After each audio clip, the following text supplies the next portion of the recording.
Hello and welcome to Hot and Heavy, the Elaine podcast. I'm your host, Shivani Desai. Today I'll be talking about Season 4, Episode 10, The Contest. Hello everyone. How's everyone doing out there? I hope everyone's doing well. I can't complain. Doing okay. Celebrated my son's 9th birthday this last week, which was a pleasure. He, just like I think every kid, loves his birthday. And we had some fun, did some dinner, did some shopping. He got some gifts, the usual. And it was super fun. I honestly can't believe this is his last year in single digits. I'm trying not to think about that too much. So let's just get into this episode. There's a lot to talk about. This was a VHS episode for me, meaning that I had this on tape.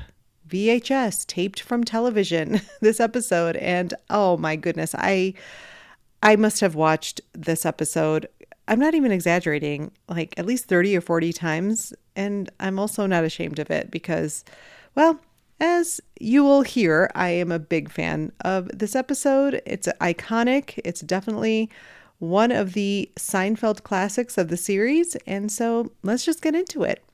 The synopsis for this episode is as follows. George's mother catches him masturbating, and the shock lands her in the hospital. George engages in a contest with Jerry, Kramer, and Elaine to see who can go the longest without masturbating. A sexy exhibitionist, a virgin girlfriend, and a girl-on-girl hospital sponge bath, and doing aerobics behind John F. Kennedy Jr. cause complications for Kramer, Jerry, George, and Elaine, respectively. Jerry's girlfriend runs off in disgust after hearing about the contest, and she loses her virginity to John F. Kennedy Jr. Very just matter-of-fact synopsis there. This episode was written by Larry David. We start out in Monk's. Jerry, Elaine, and Kramer are having a meal there, and Jerry's making conversation about what if you were a hostage and do they do a wash? Would the terrorists do a wash if you were there for months trapped? And Elaine jokes, oh, well, they have to. It's in the Geneva Convention. George arrives, and we can see right off the bat he's upset about something. And he explains that his mother caught him. I was alone. She caught you? So he explains he went to his parents' house to drop the car off. And, well, no one was supposed to be home. They're supposed to be working. He saw Glamour magazine and he started leafing through it. Glamour? One thing led to another. So it doesn't take very long. We know exactly what George is talking about here. His mother walks in and she screams, George, what are you doing? My God. She looks like she's about to fall. He doesn't know what to do. He ends up opting to zip up instead of running over to her because he couldn't run over there the way I was. And so she fell. She hurt her back and she has to be in the hospital for a couple of days. Elaine's saying sorry, but she's sort of giggling about it. It's not funny, Elaine.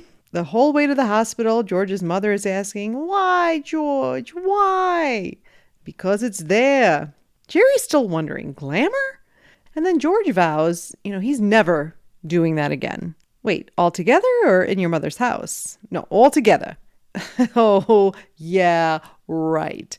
They all tell him he's being ridiculous. There's no way he can stop doing that. George says, well, you care to make it interesting? So it's George and Jerry at first saying, we're going to bet this $100 to see who can hold out the longest. Kramer wants in, and so does Elaine. As soon as Elaine expresses any interest, they all jump on her. No. It's like apples and oranges. You can't because you're a woman. It's easier for a woman not to do it. We have to do it. It's part of our lifestyle. Like shaving. Oh, that's so ridiculous. I shave my legs. Not every day. So George says, look, if you want in, you got to give us odds. So she says, okay, I'll put up 150. Now, how are we going to monitor this situation? Well, Jerry says, I think we all know each other enough. We will feel comfortable within the confines of the honor system. So they all link pinkies to solidify this contest. The purpose of this scene, it's our setup scene. We find out about George's embarrassing incident and how this spurs a contest between the main four. And my take, I'm going to keep saying this, I apologize, but this is a fantastic scene. It's one of my favorite scenes of the entire series. All of the dialogue is so well timed. It's so smart. Even the glamour, those interruptions with Jerry are perfectly placed. And no surprise, I love Elaine's involvement here. First, that she wants to be included, and second, that she insists on it, even after all the guys give her some resistance. And so on this subject with Elaine, what a bold choice for a show in general to do this, but especially a network sitcom in the 90s. I mean, not only, it's pretty racy to begin with, right? This masturbation contest. And it would have been pretty shocking if it was just involving the men, but to include the lone woman in this contest without much fanfare, it's rare and just extremely bold for this show.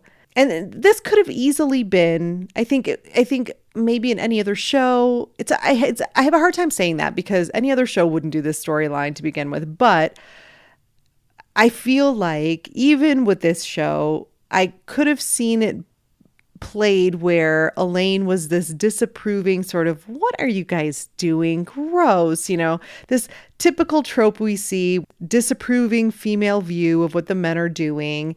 I mean, that's very much seen with girlfriends and wives for sure, but instead they sort of do the unexpected choice where we get our Elaine right in there, and apart from a little debate in the scene, it's just accepted that she's going to be a part of this contest and we move on. Very, very groundbreaking television. And the performances in this scene are fantastic too. Everything from that realization of what George is talking about to the discussion about the honor system. I mean, not a moment is wasted. And also the moment where George says, "It's not funny, Elaine." That was actually an improvised line because, no surprise, JLD was actually breaking at that moment. And I love knowing that about that moment. It just makes it, I don't know, somewhat adorable to me because even they show the shot of Jerry and Michael across the booth kind of smirking a bit. I don't know, I think it's adorable. I've always loved that moment. And I could really go on and on about this scene. I just love every single moment about it. And I need to move on because I'm just going to keep going on and raving about this scene. So let's move on to the next scene, which is at Jerry's apartment. George is on the phone with his mother. And it's clear she wants him to see a psychiatrist. And, he keeps saying he's not going to because I didn't want to. Then he gets off the phone and he tells Jerry, "Now my mother wants me to see a psychiatrist. Why? Because she caught me?" And he says, "If everyone who did that had to see a psychiatrist." Jerry's waiting for him to finish. Yeah, whatever. Then Elaine buzzes. And Jerry mentions he has a date that night with Marla. "Oh, the Virgin. How's that going?" And he says, "Well, I have my troop massed along the board, but just waiting for someone to give me the go-ahead." Kramer comes in and points out that there's a naked woman across the street. And they, of course, just rush over to the window. Who walks around the house like that? And maybe she's a nudist. And Kramer abruptly leaves. Meanwhile, Jerry and George have a little conversation. What are these nudist colonies all about? Are they all naked? Is it the staff, the chambermaids, the bellhops? I mean, are they all naked? Yeah, I think it's just one big nudorama. Elaine enters, and right away she's wondering about the contest. Who caved? Where's my money? Not me. And then she asks, "What are you guys looking at?" "Oh, there's a naked woman across the street." "Oh, okay. This is going to be the easiest money I've ever made." Then she mentions that she's going to an aerobics class that her friend Joyce is teaching. And they're so distracted, and so she's trying to test them. "So I was chosen to go on the space shuttle. We're going to Mars." Guys are totally distracted. They don't even notice. And then Kramer comes back in, slams his money down and says, "I'm out." What? Wow, that was fast. And he explains it was that woman across the street. "You better be careful, buddy. She's going to get you next." And then there were three. The purpose of this scene, we sort of start learning about a couple of these temptations that we'll see throughout the episode. This one haunting Kramer and Jerry. And so it's just a progression of this contest, of the bet.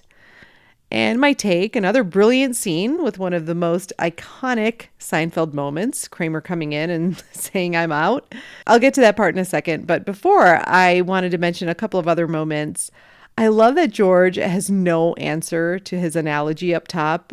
Most of us, we don't speak smoothly all the time. Like we are, speaking from a perfectly written script. So that whatever after Jerry asks, yeah, it's so funny to me. It's such a small moment, but I think very grounded in reality. The little discussion about Jerry's date with Marla is great. We're, of course, reminding the audience of who she is and, what the situation is with her and Jerry. And I love how Jerry, he makes a perfectly worded analogy here about his troops. And you know what? Good job, Jerry, for not pressuring Marla. I really like that. He's just like, you know what? I'm just waiting for her to give me the go ahead here. I love everything about Kramer's scene arc. Pretty much he has an entire arc in one short scene. He comes in excited to tell them about the naked woman. He focuses in on her for maybe 10 seconds and then leaves and returns with the money. It's so brilliant. I love the moment where he's so focused on her for those few seconds and then just leaves silently. That moment, like they allow for the silence and just watching him walk out, the audience can really sense what he's about to do. But that doesn't take away from how satisfying it is when he comes in and slams that money down. Elaine's portion of the scene is funny too. It's not as prominent as the men's portion, but it's obviously a scene mostly about Kramer and his time to shine with his whole thing. But I do love her line about it being the easiest money she's ever made in her life. I mean, come on, a naked woman for these men to watch. But back to Michael Richards' performance. I love his demeanor after he comes back from his apartment with his money to announce that he's out. And maybe this is just me overinterpreting things since I've watched this episode so many times, but also knowing the amount of thought that Michael Richards puts into every ounce of his performance as Kramer, I think I'm right. I think he did sort of put this into the performance. So let me explain. He seems almost a bit relaxed after he comes back in. There's a small, quick moment after he says he's out where he kind of hooks his thumbs into his pockets and exhales. And I just think he's very much in that relaxed mood after you have that solo session with yourself. I think we've all been there. You're a little more relaxed, So I think he puts that into his performance, and it's very subtle, but it's these subtleties that I always appreciate in performances. So great job, Michael Richards. I do think it's deliberate. I'm just going to believe it is. But I think, he's just got this kind of, he's a little bit out of breath. He's a little more relaxed. I think that's all very deliberate as a post self-enjoyment moment. So I think it's very good. And I see all the subtleties that he brings to that. And I'll say it again, this whole scene, this whole episode just shows the comfort of these friends. Larry David had a very explicit rule about the show, the no hugging, no learning. There isn't to be any kind of emotional touchstone moments, but they are constantly showing how close these friends are with each other and intimacy, And so in this episode, we get this intimacy amongst the four a little bit more intensely. It's no hugging, no learning, but maybe it's, I don't know, in this episode, no rubbing, no judgment. I don't know. Nevertheless, it's beautiful and I appreciate it. All right, moving on. We're in the hospital now, and George's mother, Estelle, she's just beside herself. I don't understand you. I really don't. She went out for a quart of milk. She comes home to find her son treating his body like it was an amusement park and just goes on this rant. Too bad he can't do this for a living. You could sell out Madison Square Garden. Thousands of people could watch you. You could be a big star. George is like, all right, Ma, calm down. Now, of course, we know the actress who plays George's mother, Estelle Costanza, is the great and late Estelle Harris. We sadly lost her earlier this month, and this is her first appearance as Estelle Costanza. Estelle Harris experienced most of her success in acting later in life, well into her 50s. She did a lot of commercial work in the 80s and regular guest starring roles on many sitcoms like Night Court and Married with Children. But her breakout role was no doubt playing Estelle Costanza, and she later went on to voice Mrs. Potato Head in the Toy Story franchise. What can I say? I can't say enough great things about her. She's absolutely perfect from the first moment you see her until her last moment in the series. I mean, we've gone close to 50 episodes without meeting George's parents. But because we know George so well, he's such an established character, and we've seen the neuroses, we've seen, what he's about for the most part. And so as an audience member, we could glean that his parents would have to be characters. And Estelle Harris just filled all those expectations. I mean, more than we could have ever hoped for. She is brilliant. And later I'll speak a little bit more about how she got the role. But yes, so lucky that we get to see this performance from such an amazing comedic actress. So back to the scene. In walks Cousin Shelley. "Hello, Aunt Estelle. Look at you. How did this happen?" George cuts her off. "Do we have to go into this? The woman's been through enough." Then we see this nurse walk in to give a sponge bath to Estelle's neighbor, and she's behind the curtain.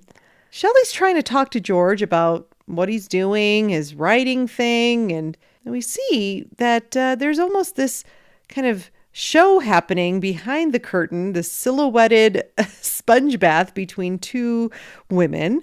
So clearly George is distracted by this girl-on-girl action that he can see just in silhouette. But Shelley keeps trying to ask him, "So what is it exactly?" He just doesn't say anything. And his mother says, "George, your cousin Shelley's talking to you." But he's just overwhelmed by all this hotness he's watching. The actress who plays Cousin Shelley is named Rachel Sweet. And at the time she got this role, she was a comic, and she was also a singer. So actually started out really young as a singer, country singer, in fact. But since her appearance and her acting gigs in the 90s, she's gone on to great success, but more so behind the camera as a producer. She has produced shows like Sports Night, Dharma and Greg, and more recently, The Goldbergs. And I like her in this episode. I think she's really cute. I think they definitely try to make her look like a Costanza, like with her look. She's got the glasses. She kind of looks like a female George a little bit. And I can never watch this episode without repeating, "Hello, Aunt Estelle," after she says it. I think it's a great delivery.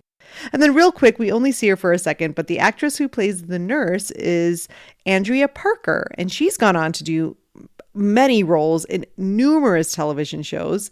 She's had recurring roles on ER, JAG, Pretty Little Liars, Desperate Housewives. I mean, I don't have much to say about her performance. She's perfectly fine, but I love when I see actresses with bit parts and they go on to do so much in their careers. So really cool. So next we are at the health club, and Elaine is signing in for her aerobics class. Joyce, her friend, is asking her how long it's been. It's been a while. "Are you psyched?" Yeah, I'm really psyched. You can tell Elaine's not really psyched, but she's just saying it. And then Joyce says, "Well, you're going to thank me for getting you in here." "Why? You see that guy over there?" "Oh my God, John F. Kennedy Jr.'s here. He's going to be in your class today." "In my class?" And then Joyce says she's going to get her a spot right behind him. He has got a great butt. Yeah, butt. Great butt. John's butt. The actress who plays Joyce is Alana Levine, and she has guest starred in just about everything. Tons of credits on her IMDb. Up till the present, actually. Good for her. She's working steadily and still working. I think she does a great job as Joyce. Great interaction with JLD. I love her delivery of, "Well, you got to thank me for getting you in here." It's sort of serious. It's such a fun choice to be so serious about it. And even the way she says he has a great butt, there's not a hint of amusement. This JFK Jr.'s butt is serious business, according to Joyce. I love it. So the purpose of this scene, we learn what Elaine's temptation is here. It's JFK Jr. And my take, I think this scene is so fun. I love how JLD makes the choice to pretty much hyperventilate when she sees JFK Jr.'s there. Such a fun contrast for her to play here from the beginning to the end. I mean, you can see in the beginning, she's just kind of going through the motions. Yeah, I'm really psyched. And then this shift into like a breathless reaction. It's so fun to watch. Now, watching this as a young teen, I remember I didn't really get the whole JFK Jr. obsession. I think he was maybe too old for me to appreciate, although that doesn't make a lot of sense because I was also obsessed with Kevin Costner around this time, who was sort of old for me to like. But I do remember thinking like, okay, well, I don't really get this JFK Jr. thing, but if it was me, who would I freak out about? And it would have been like Tom Cruise or Luke Perry, obsessed with both at that time, or easily. But yeah, I never got the JFK Jr. thing. I mean, he wasn't an actor or anything, so there wasn't a lot of exposure to him for me at that age. So I just never got the appeal. But now as a woman, I definitely see it. I mean, of course, he passed away tragically in a plane crash in 1999. He was only 38 years old. But now as a 43-year-old, I'm older than he unfortunately ever got to be. But I definitely see how handsome he is. And I'm not sure there are many better endings to a scene than JLD repeating, yeah, but John's butt. Her expression while she's saying that line is too real too. It's almost like she's mesmerized by the thought of his butt, but also terrified of how she may act around his butt. I don't know. It's the look on her face and the like excited panic, I guess, is the only way I can describe it. It's so perfect. All right, moving on. We are in Jerry's car. Jerry and Marla are making out.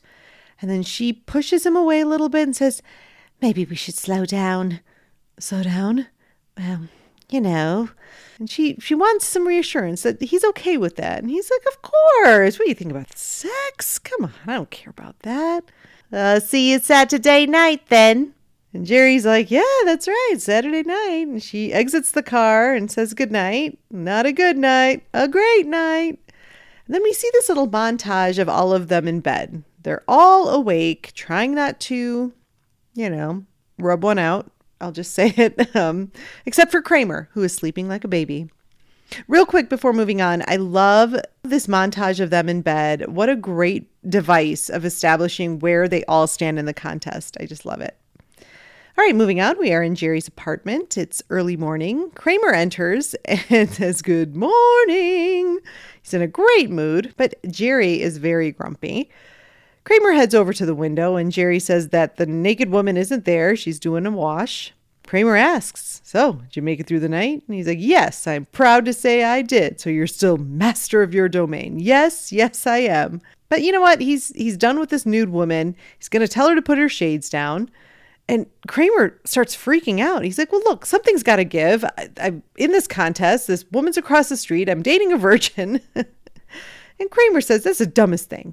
Okay, look, we were young boys at one point. We were thinking, looking out our windows, why can't there be a naked woman there for us to enjoy? And now our dreams come true. He gets to the point where he begs Jerry, please, for me. God knows I don't ask you for much. Jerry relents. Fine, I won't tell her to put her shades down. And Kramer heads back to the window and Jerry says, I told you she's not there. Oh, I can wait. Moving on, we're back at Monk's and George is explaining to Jerry the whole sponge bath scenario at the hospital. Says the nurse was gorgeous. And then he got a look at the patient. Whew, he was going nuts. And Jerry's like, whoa, I bet you'll be back at that hospital. Well, my mother, Jerry. And then he has to, of course, confirm, are you still master of your domain? I'm king of the county. You, lord of the manor. Elaine walks in. John F. Kennedy Jr. What? Elaine tells the whole story of what happened at the gym the night before, how he was working out in front of her. And after class, she timed her walk to the door so that they would get there at the exact same time. And he said, quite a workout. And what did you say? I said, yeah, good one. And then she showers and sees him again on the way out. And they're walking and talking. So they end up splitting a cab uptown. She lies and says she was going uptown, even though she was going downtown. And she has him drop her off in front of Jerry's house because that's where they were, pretty close to Jerry's apartment. And then she had to go take a cab back down to her house. Oh, just absolutely spent from her encounter with JFK Jr. But that doesn't stop her from being queen of the castle. The purpose of this scene, we're moving everything along. Jerry, George, and Elaine all have temptations, but they are maintaining control over their urges. My take, JLD's JFK story here it's so well delivered. I love that she just starts it by saying his name. It's as if she's just sharing the title of this story she's going to be relaying. And I've said this before, but narrating something that has occurred without any visual aids, without flashbacks, or actually, showing what's being talked about, it's not easy to do as an actor. It's really incumbent upon you to make it entertaining because we're just hearing about it. If you have the opportunity, you should always try and show and not tell. But in this case, for obvious reasons, they couldn't really show Elaine with JFK Jr. having this interaction. But luckily, we have the brilliant JLD delivering this, and we are not bored for a second. And I timed it actually from her entrance to saying, "Oh, I'm queen of the castle." It's about 90 seconds, and it's so engaging the entire time. I've also talked a lot about how much I enjoy JLD's physicality as an asset to her performances. And so what that means is her posture and the way she moves her body to emphasize her dialogue. Well, in this performance, when she tells the JFK Jr. story, she's not actually moving her body too much, but the inflection of her voice and the sort of gasping excitement is what makes her delivery just sing. It's so well done. And we've all had those moments where we're so excited when we talk through sort of like that feeling, or squee, I guess people say. It comes out exactly like JLD does it in this scene. And that she does put that glass of ice water to her head at the end, which is just like a little bit of physicality and just the perfect addition to that entire exchange. So incredibly fun to watch. All right, next we're back at the hospital and George rushes into the room. We know why he's there. And his mother's kind of surprised. "You're back! With 2 days in a row? You didn't have to do this." And he's like, "You're my mother. Of course I'm going to do this. Come on. What wouldn't I do for you?" "You know what you can do for me? I haven't had lunch or dinner. I can't eat this hospital food.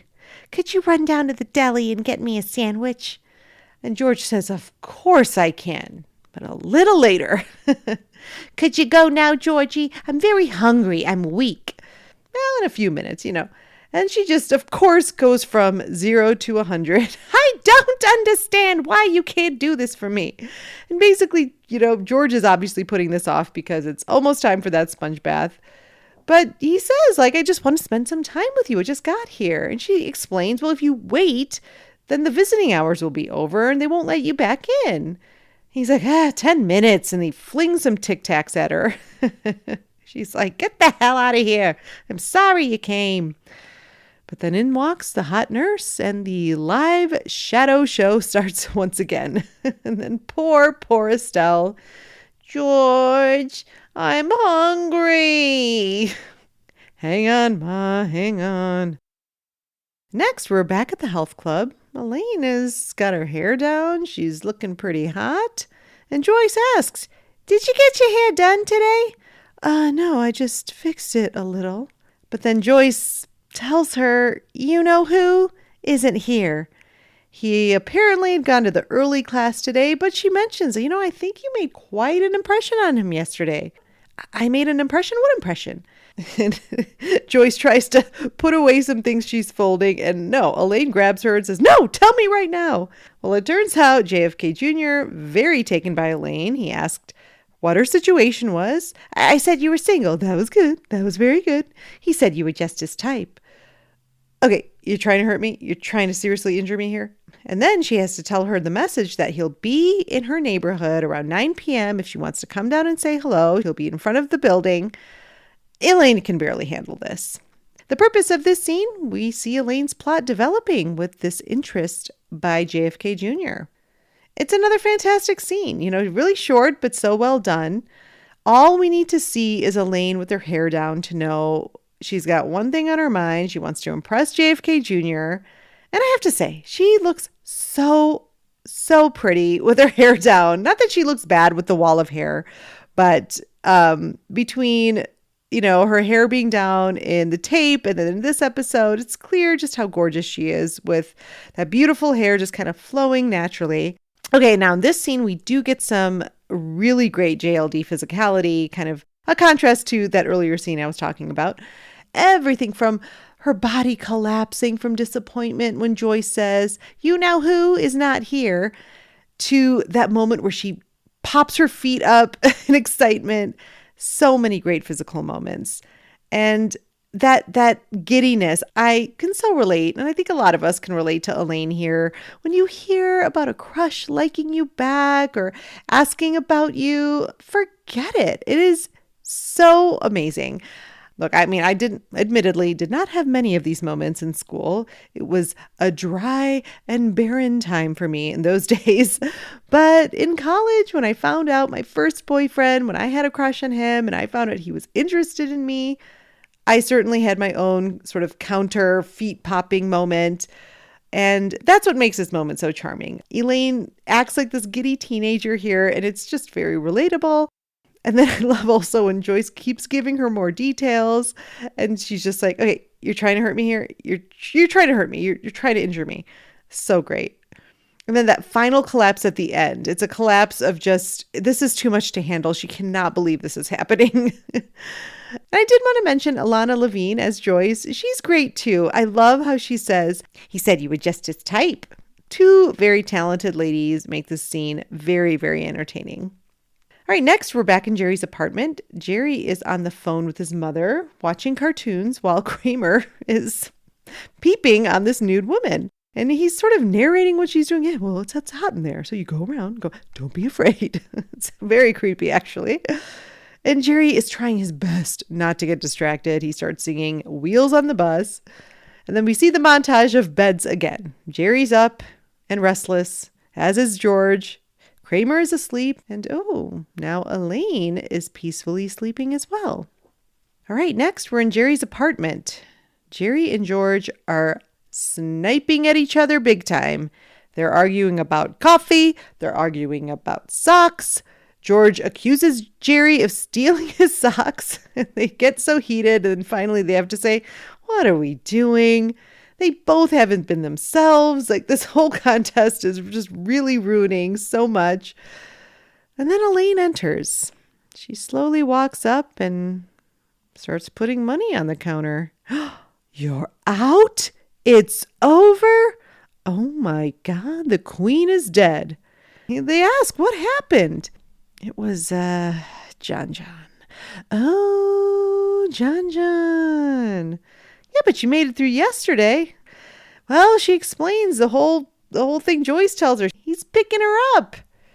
All right, Costanza. And then there were two. Elaine Bennis Kennedy Jr. Purpose of this scene, we're moving the contest along. We see the effect this contest is having on George and Jerry, and Elaine couldn't resist the temptation of the possible date with JFK Jr. I like this scene a lot too, and Jerry and George fighting always cracks me up. I think it's hilarious. I love how Jerry, when he presses the buzzer, he says, "Come on up!" It's that comedic pitch that Jerry reaches when he yells. It always makes me giggle. Elaine's entrance is so great. I love how she acts like upon entering, sort of embarrassed, sort of guilty. And I love that she doesn't say anything. She just starts laying the money out. And the pleasure with which she says that name at the end with Kennedy Jr. Tagged onto the end of her own name. We see how far she is down this fantasy of possibly dating JFK Jr. And who can blame her? I mean, I'd be lying if I hadn't thought about Shivani Desai-Cruz or Shivani Desai-Costner. I know the Kevin Costner thing might seem weird, but it was around the Dances with Wolves time, I stand by my choice. He was very, very, very handsome. Next, we're in Jerry's apartment, and he and Marla are really going at it on the couch, and she's on top of him, basically eating his face. And then she pulls away and she wants to go in the bedroom. She's ready. She wants to go. And Jerry keeps asking her if she's sure. Oh, yes, she is. And he's like, okay. And she, I know how difficult this must have been for you. And Jerry says, oh, you don't know the half of it. What do you mean? Oh, and really quickly, I do want to say I love how many times Jerry asks her if she's sure. It's a very nice example of consent here. And again, great job, Jerry. Not pressuring Marla. And also when she does say she wants to do it, he asks her at least 3 times, are you sure you really want to? That's beautiful.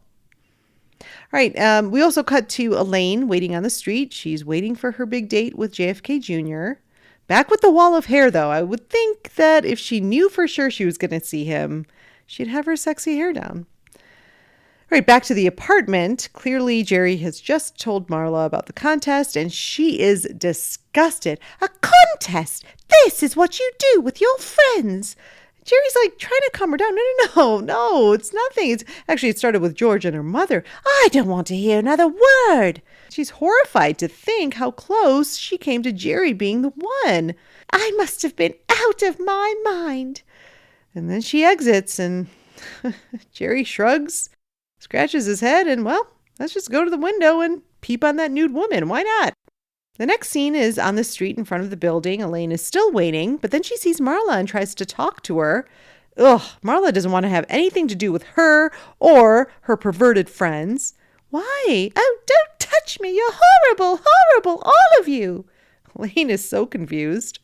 Purpose of the scene, of course, we need to see Marla basically in the same spot where Elaine was waiting, for JFK Jr. And we also see Elaine totally confused about why Marla is so upset. This is a short scene, but I did want to mention that Elaine was actually, I think they might have filmed it. It wasn't in the deleted scenes, but she was going to talk to Marla. You can see her start in on it. Oh, I'm glad I ran into you. She was actually going to be talking to Marla about being a witness for the Ping lawsuit, but that got cut. So that's why we kind of just cut to Marla saying, I don't want to have anything to do with you. In the last scene of this episode, we're in Jerry's apartment.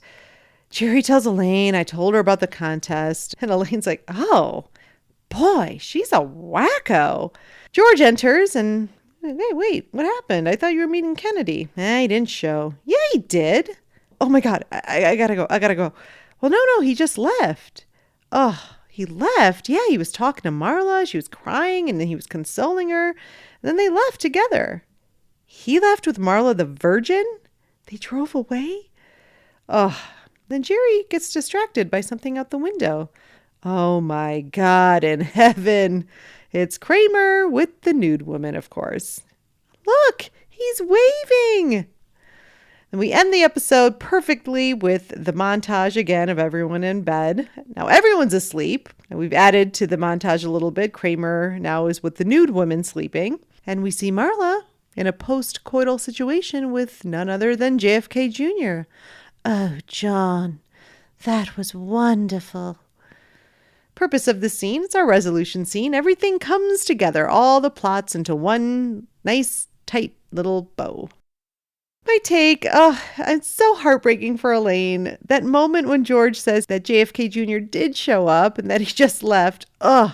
We are all so disappointed with her.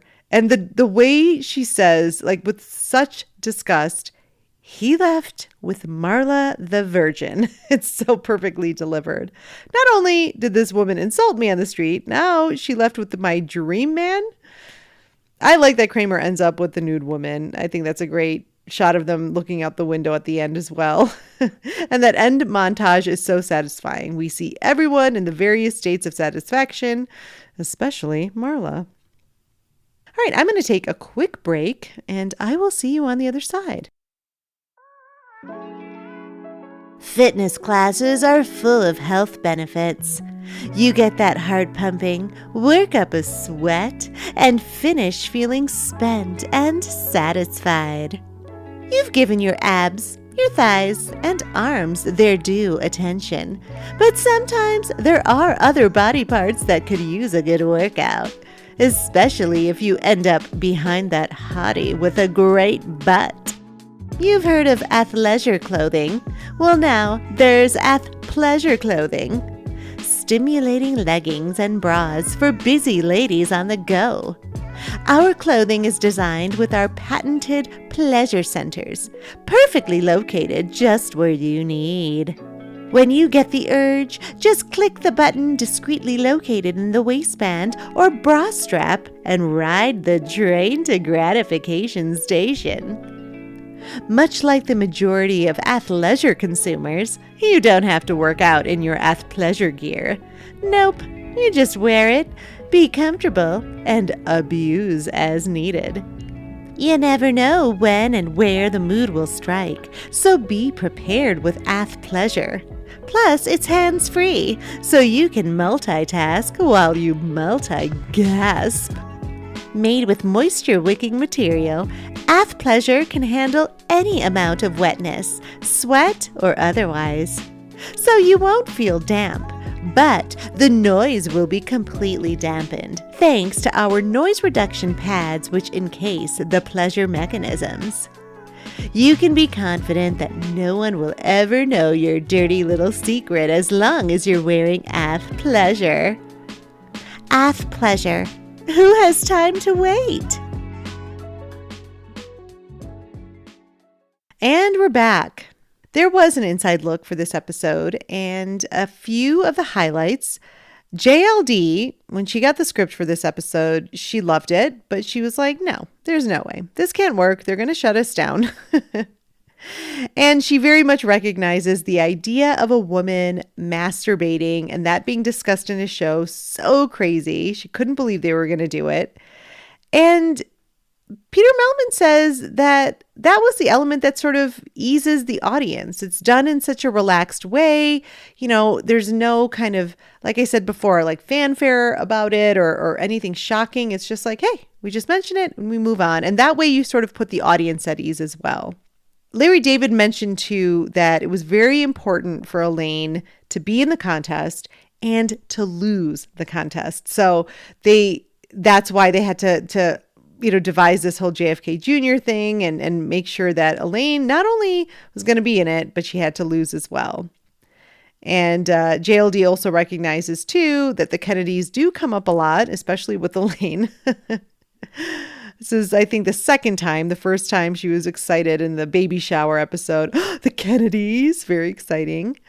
Jerry loves in this episode, he's very proud of the dovetailing of all the story plots at the end. They all come together so beautifully. Estelle Harris is interviewed in this inside look, and she talks about how she had never watched Seinfeld when she got the word for this audition, but it was her son who told her, no, this is a big one, Mom. You have to do this. And she was actually a New York-based actress, but her son brought her to LA and went with her to the audition. And again, was just so encouraging, really recognized that like this is going to be a big deal. And on the other end, Jerry and Larry, they said they immediately loved her, just immediately. The voice, and especially the resemblance to Jason Alexander, they were like laughing the entire time. And she couldn't believe what she was reading also in this audition. The sides included the line of, I walk in and see my son treating his body like it was an amusement park. She's like, what am I reading? And then that moment where Jason Alexander tosses the Tic Tacs at her made her laugh so hard. She said she lost it for about 20 minutes. It was very sweet to see her talk about this episode in the Inside Look. Next, real quick, there was commentary. It was just Jerry Seinfeld who did it. He hates his tie in the opening stand-up bit. He makes a really, I usually don't talk about those moments in the episode, but I love that he mentions, oh God, this tie, it's from King Tut's grave. So if you watch the episode and see his tie in the beginning, it very much makes sense why he says that. And then in the opening scene, he's sort of talking about, more so from like the writing perspective, the whole, like the lines that kind of clue in the audience about what's happening. It doesn't take long and it doesn't take much between I was alone and the Glamour magazine thing. Like the whole premise is set up. In fact, the I was alone line really, that line was key, he said, and it sets everything up. But the Glamour magazine thing was added as if you still didn't get it, then there was a Glamour magazine and I started leafing through it. Jerry said he did not know the Wheels on the Bus song at the time. He didn't have kids, so there was no reason he should know it. And I have to say, for the most part, the commentary, it was not much. Jerry was just enjoying the episode. You hear him laughing a lot, occasional comments, and it was usually a comment which repeated or described what had just happened on screen. So, it was really just him enjoying watching the episode, which was funny in itself. Okay, there were a couple of deleted scenes that they had on the DVD, and unlike most of the deleted scenes that I've talked about, these were really funny and I think would have really fit in and made the episode even better. So Joyce, the aerobics instructor, if you're a keen observer, you might have noticed that she is actually in that initial scene at Monk's. She is sitting at the counter. And that is because she was originally in this scene and has a conversation at the booth with the three before George gets there. But it was cut out. So we do just end up seeing, I don't know, if you're very, observant, you would see her in the background just kind of sitting at the counter. And she does keep kind of looking over at the booth. So what happens in the deleted portion of that scene, Joyce comes up to Elaine and, she's making small talk and she mentions the aerobics class. It's just sort of awkward. Elaine's just kind of like, okay. And it's a lot of silent moments. And then she says, okay, well, it was nice seeing you. And then she walks away and Elaine looks at the guys and she's like, should I have invited her to sit down? And Kramer's like, yes, you should have. That was very awkward. He's so annoyed with Elaine. And Elaine says, but we're not that close. And then it wouldn't have been comfortable. And I wouldn't have been able to talk to you guys like normal. And Kramer's still, he's so disappointed in Elaine. Look at her. She's sitting over there all alone, wondering why she's not good enough to sit with us. I don't get you. The performance by Michael Richards is hilarious. He's so annoyed with Elaine. Like, how could you not do that? And he feels so bad for Joyce. It's a really funny moment. And then additionally, there was another scene at the hospital where George comes to visit his mother for the third time. And he actually does bring a deli sandwich for her. But the hot lady is gone. She was moved because Estelle complained that she was always walking around half naked, and who needs to see that? So she was moved next door. And George pretends that he needs to go get the pickle that they forgot with their sandwich and then goes to the next room and gets kicked out. All right, and then in the notes about Nothing, it was mentioned that Estelle Harris auditioned less than 2 hours before the table read for this episode, and that by the time she returned to her hotel room after her audition, she had several messages saying to please rush back to the studio because she had won the role and they're about to do the table read. Pretty cool. Now, the woman who is getting the sponge bath, so we see the nurse, for a split second, but the woman who is getting the sponge bath is the same actress. Her name is Nina Tremblay, and she plays Jerry's girlfriend in the Keys episode, the one that they pretend to, someone's after them and he has to get into the apartment really quick. So I thought that was interesting. JLD expressed that she was surprised that JFK Jr. never contacted the show after the contest. She said she would have loved to hear what he had to say about it, that he must have been so shocked. And sadly, that never happened. Around this time, JLD was also hired to host a special called the Spy Magazine Hit List, the 100 Most Annoying and Alarming People of 1992.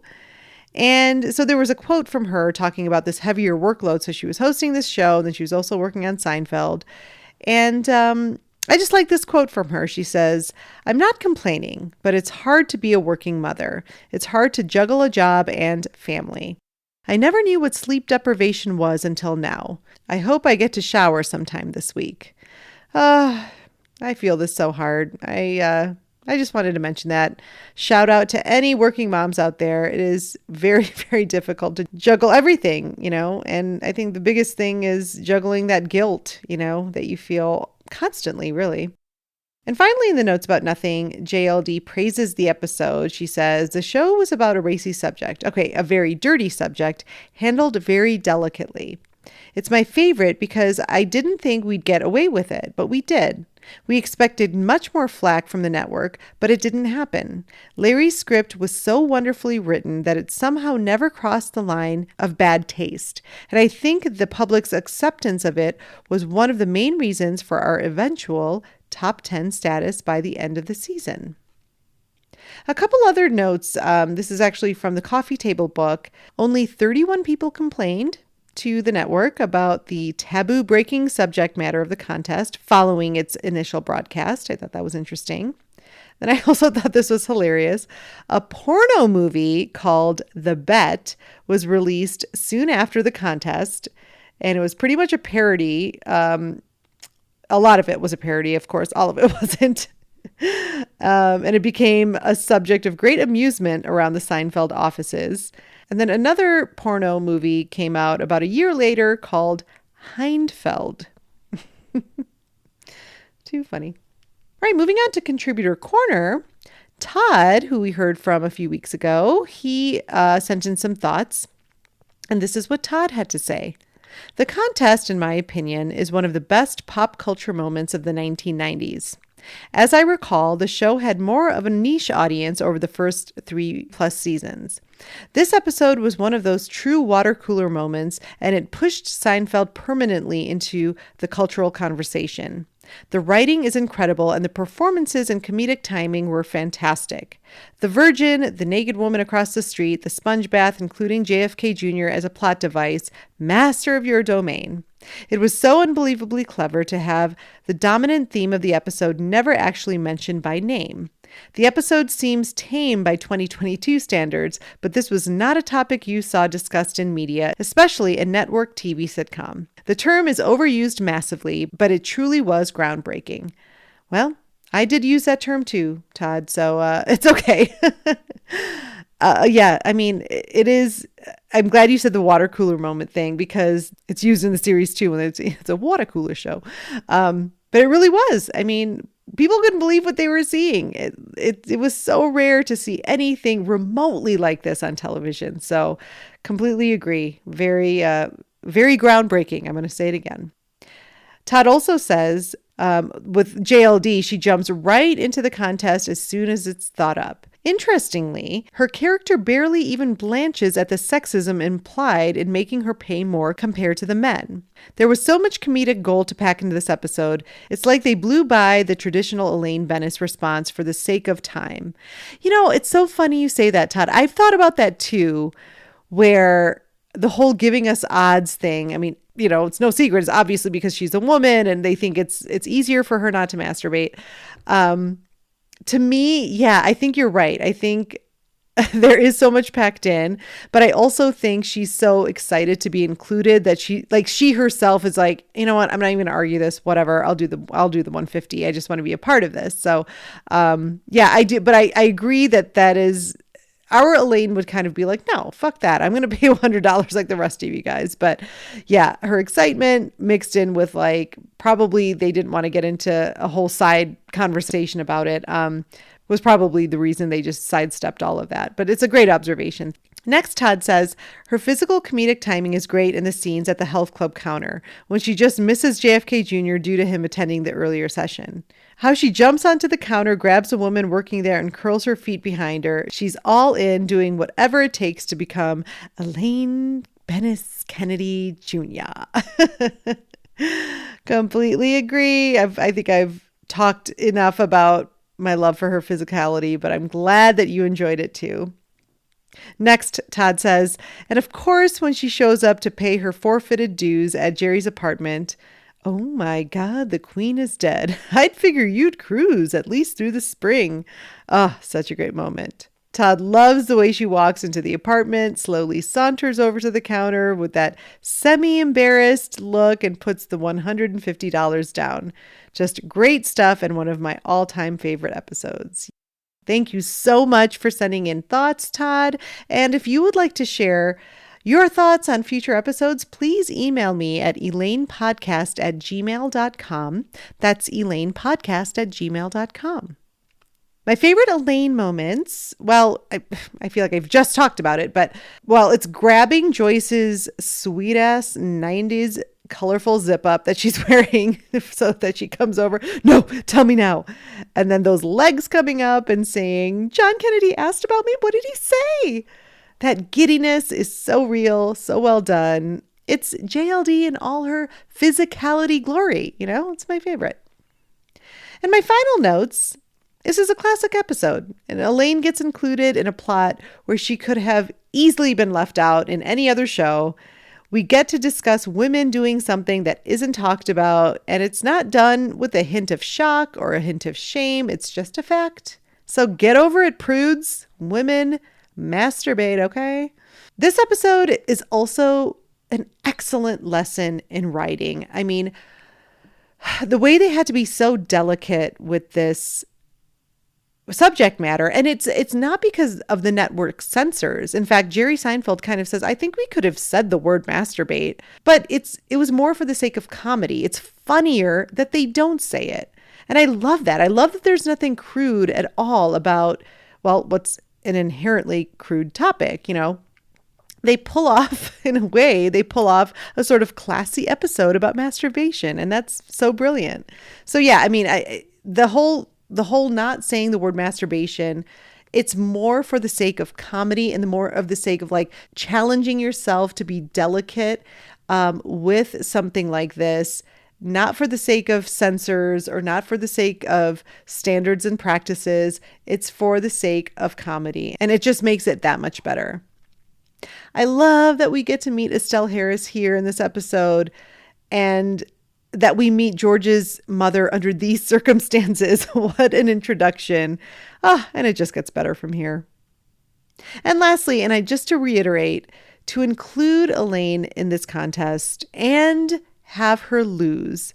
She's the second person to lose, second to Kramer, who didn't even last for a day. It's such a gift to females in comedy.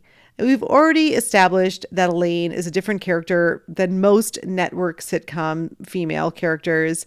Then we go way above and beyond with this plot for Elaine. So I just have such appreciation for that. I think it's so incredibly awesome.